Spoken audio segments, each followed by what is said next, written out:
let's review some linear algebra concepts that will allow us to solve our equations. And the motivation, again, relies on trying to find these variables that we have here that we assign to these nodes, VA and VB. And for this particular example, we did node analysis and we came up with these two equations, and we have a system of linear equations, and we want to solve it. We want to find the answers for these voltages, VA and VB. So we need to, or I'm going to abstract here a little bit just because it's easier to explain how to solve these equations with abstract letters rather than having numbers around. And I'm color coding here so we understand what type of abstraction we are going to do. So we have two linear equations, and we're going to represent these in this fashion, where you have in yellow are going to be constants that are related with your variables. So A1 is attached to X, B1 is attached to Y, A2 to X, and B2 to Y on different equations here, respectively. And what it's in orange are the variables, so the values that you want to find can be current or voltages. And then here in blue you have other constants that are not attached to a variable. So you put any other number on those equations go to the right side of the equation. All right, so this approach is valid for any number of linear equations. We just abstract here for a two linear equation, but a three linear equation will be done similarly, where your X, Y, and Z can be VA, VB, VC, or any voltages in the nodes, can be currents, and then the yellow and blue constants are, the yellow are the constants related with those variables, and blue just the constants that are not related with any variable. All right, so let's see methods of finding these variables, and we have a lot of them. We have graphing methods, so you can plot all those equations and see where they intersect, and you get your answer. You can do substitution or elimination or cross multiplication. So this relies on manipulating the equations back and forth until you get your answer. And then at last you have matrix inversion or Cramer's rule. And this relies on representing your equations as matrices, and then you manipulate those matrices to get information out of your circuit.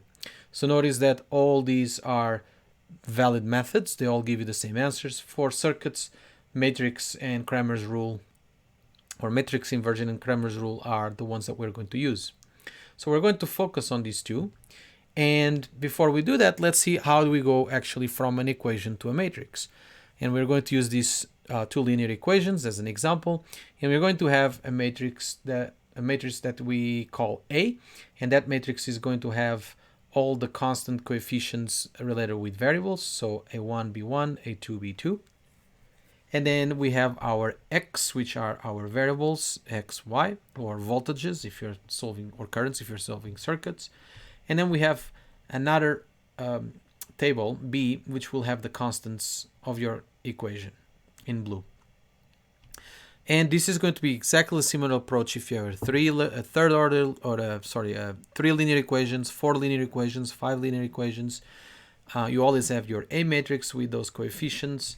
You always have your X with the variables that you're trying to find, and your B, which are those constants, coefficients that they don't rely on any variable. All right, so let's see matrix inversion. What is this all about? And all you're doing is you extract the equations in this matrix form, and all you're doing is, if you want to put it back in an equation, you do your matrix A times X equals to B. So that is an order. So this is a 2 by 2 matrix, this is a 2 by 1, this is a 2 by 1, and when you multiply we need to respect that. And if you extract, you will see that it will be A1 times X, B1 times Y.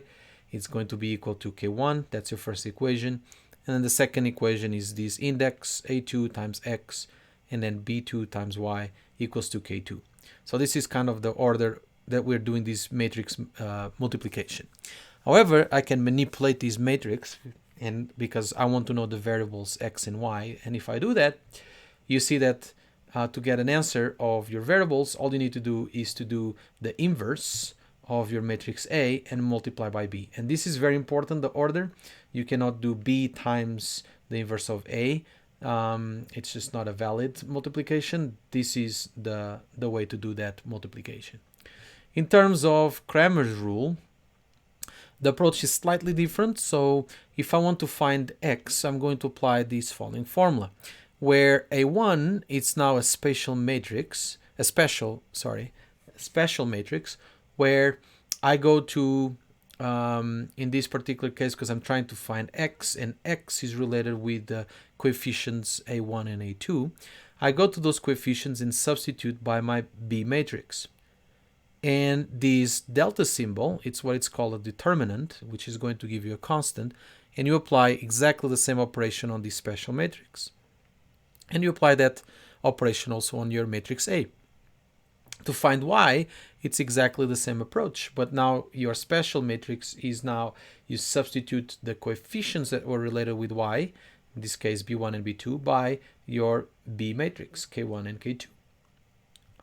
All right, so you probably wonder which one to choose. You can use either one. Matrix inversion is probably like faster to do if you have a calculator, because it relies only on typing the matrix A, typing the matrix B, and then do that really fast. However, by hand, the inverse can be a little bit more cumbersome to do it, and that's mainly because of this adjunct here, this operation, the adjunct of your matrix A, that it's a little bit time consuming. The Cramer's rule on the other end, it's a little bit more intermediate steps, because you need to find those special matrices here first and then calculate the determinant, but by hand is way more friendly than your matrix inversion. So both of them work on calculator. Probably the matrix inversion is a little bit faster if you use the calculator, but for sure by hand, if you don't have a calculator, Cramer's rule is way more friendly and easier to do the calculations. All right, let's see this in action now, how to use the matrix inversion and Cramer's rule, in this case using MathCad. So I already have my circuit there with my equations, and I'm just writing now a matrix with 2x2 matrix with the coefficients of my equation, and declare my A. I'm going to declare my X. So here I declare my X in a symbolic way. I'm just saying that my elements, my first element is related with VA and then my VB. And then I'm also going to assign my B table. In this case, I'm going to give values. It's a 2x1, and I have 5 and 5. All right, so let's do the matrix inversion. Just putting some text again. You don't need to do this if you are using MathCad to find solutions for your exercises. And your X is going to be equal to the inverse of your matrix A times B. And here you go. It gives you right away the answer. And let's see Cramer's rule. So Cramer's, again, requires a little bit more intermediate steps. So let's find that special matrix 1. So substitute the coefficients of my VA by my B matrix, and then the other ones stay the same. And then I repeat the same thing for A2, so I can find the values of VB. And in this case, I keep that to the previous value, that one also to the previous value. Now the B coefficients become my matrix B. All right, and now all I need to do is to apply the determinant. So VA is going to be equal to the determinant of A1 divided by determinant of A. And you see that this gives you exactly the same answer as the matrix inversion. And do the same operation now for A2. And here you go.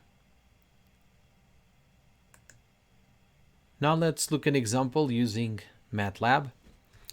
I'm using here the MLX files, so the live one, where I can format my equations on the right as I'm writing. As good practice, I like to put some comments, and I like to declare variables rather than writing the matrices right away with the coefficients. I find it useful to put my coefficients so I don't make mistakes. So I wrote I'm writing here the I, A, B, and K, and now let's go and write the matrix using the multiplication, so the matrix inversion. All right, so my A is going to be my coefficient A1, B1, first row, then A2, B2. And I like to open and close brackets to make sure that I don't have syntax errors. I'm removing the semicolon at the end so I can print those matrices and see if they are correctly printed or correctly done. And then my x is equal to the inverse of A times B. All right, so if I run this, you will see that I get an answer, right answer. But on the left side, you see that MATLAB gives you a warning and tells you to substitute that inv by that slash, and it's more efficient. So let's do it like that and run it, and you get exactly the same answer. All right, so let's go over now the Cramer's rule. Let's keep going. Again, comments are a good way of keeping your code easier to follow. Let's declare now that special table. In this case, I have K1 and B1. And then on the second row, I have K2 and B2. Then my B. Oh, I'm going to do my A2. I don't need B, sorry. Here you go. And after that is done, now I can calculate my VA by doing the determinant of A1 divided by the determinant of my matrix A. And repeat the same process for VB, but with A2. And if I press play, you will see that I get exactly the same answers, 20 and 13.3. All right, these are the two ways to do it in MATLAB. But MATLAB allows you even to do using the symbolic tool. So let's do that. Let's see how can I use the symbolic in my advantage to solve these linear equations. All right, so I'm going to declare my symbolic variables, my VA and VB. And then I'm going to declare my equations, my symbolic equations. So I open and close parentheses. It's just easier for me to keep track on that. All right, and now all this is going to be equal. So you use equal for the symbolic equation, equal to 5. And I do exactly the same thing for equation 2.